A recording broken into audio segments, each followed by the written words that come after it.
Ohio State's had one of the best wide receiver rooms in the country, literally since Brian Hartline took over as the full-time wide receivers coach in 2019. 4 first-round draft picks and 3 NFL drafts so far, with more potentially on the way. And it seems like since Tim Walton showed up in 2022, this cornerback room is putting itself on that same trajectory where right now its top 3 guys are easily day 1, day 2 draft guys, and then there's some guys behind them also who are developing as well. It's been a healthy back and forth through 8 practices. I'm Stephen Means. That's Andrew Gillis. And so we're going to ask one question and we're going to answer it. Andrew, which room do you think is better heading into the 2024 season? The cornerbacks or Ohio State's wide receivers? I think it's the corner room. I think maybe when you look at the starters, you could have more of a conversation, but I think top to bottom, it's the cornerback room. Denzel Burke, first, second round player. Davis Igbinosun. If you're a listener of Buckeye Talk, you know how I feel about Davis Igbinosun. I think that's a first round level player. You are not alone. Jordan Hancock, first, second round level player. Like, Jordan Hancock is an elite level corner. So they are right there with the receivers. But the second team of the cornerback room, we did this on the pod, and we talked about this kind of off the pod, I think, as well. Jermaine Matthews, Calvin Simpson-Hunt, Aaron Scott. That is the best trio in the Big Ten after Ohio State.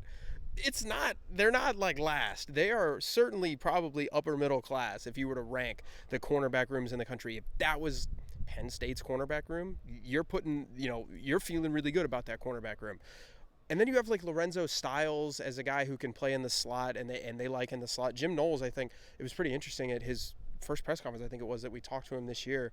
He said he was, really concerned about Lorenzo Styles' health in terms of getting him on the field. And yeah, I think it's a nickel corner thing, but I also think it means that they value him at nickel corner. So you've got not only elite level NFL players right now, you have got a second wave of Aaron Scott's a 5-star. You've got Jermaine Matthews and Calvin Simpson-Hunt. They were high 4-stars. They were like 60th and 52nd, if memory serves, something like that, in the composite rankings in their recruiting class. And you've got those guys. You have Bryce West in this cornerback room, who's another top 60 corner. He's kind of down on the depth chart. You're probably not going to see him a lot this year, but oh, by the way, he's like, 8 or 9 on the depth chart? That's crazy to have a room that deep, a room that talented. I asked Brandon Innes this, and it's not just that they're deep. It's not just that they're talented. You have different body types in that room. He mentioned Denzel Burke being probably the most technically sound corner that he's played against. He mentioned how fast he breaks on the ball. He mentioned how his ball skills are elite. Then he talked about Davis Igbinosun, and he went, long, physical, really aggressive, really will get up in your face. You've got a guy who's like 6'2.5", a guy who's like 6 foot, who's just technically sound. You got the 6'2.5" guy who's just physical as all get up. You got Jordan Hancock in the slot, who Brandon Innes said is the best slot corner in the country. Like, this defense has so many versatile tools that they have in this cornerback room. That's why I think it's cornerback, because not only are they good, not only are they deep, they're versatile, and they have all different types of skill sets. Tim Walton said he's got 5 and a possible that are game ready as of 8 practices in the fall camp. And I would assume those 5 are Denzel Burke, Davis Igbinosun, Jordan Hancock, Jermaine Matthews, and Calvin Simpson-Hunt. And that possible is probably Aaron Scott, because he got asked about Aaron Scott. He said he's coming along fine. And they like what they're seeing from Aaron Scott so far. He's a true freshman, and he's still learning. So 5 and a possible, while the wide receiver room, I think there's 4. Brian Hartline didn't want to put a number on it, but there's at least 4, right? And then it's, can you get to 5, 6? Can you get to 7 in those situations? I think it's wide receiver. And the reason I think it's wide receiver because of the upside, right?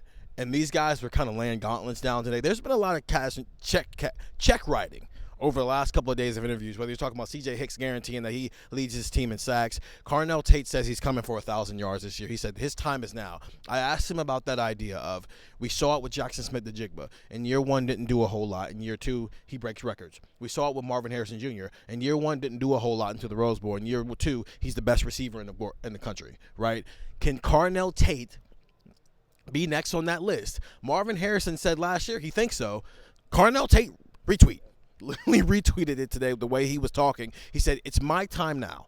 Brandon Innes is, in most rooms, would be at worst the second best receiver, but he's on a roster that's got Emeka Egbuka, that's got Jeremiah Smith, that's got Carnell Tate, so he's probably 4th in the hierarchy right now. Mylan Graham's coming along just fine. Bryson Rogers has shown some things. And oh yeah, I forgot, Emeka Egbuka is still here as one of the best wide receivers in the country. I do agree with you. The depth in the cornerback room is more, but I think the upside of what this wide receiver room could be in 2024 in terms of its depth and talent might be the best Brian Hartline has had. And I'm saying that after, obviously, what 2021 was and what 2022 was. We got to wrap this up, but we're going to continue this conversation on Buckeye Talk. Go listen to Buckeye Talk wherever you find podcasts and get the text. 614-350-3315. 2-week trial.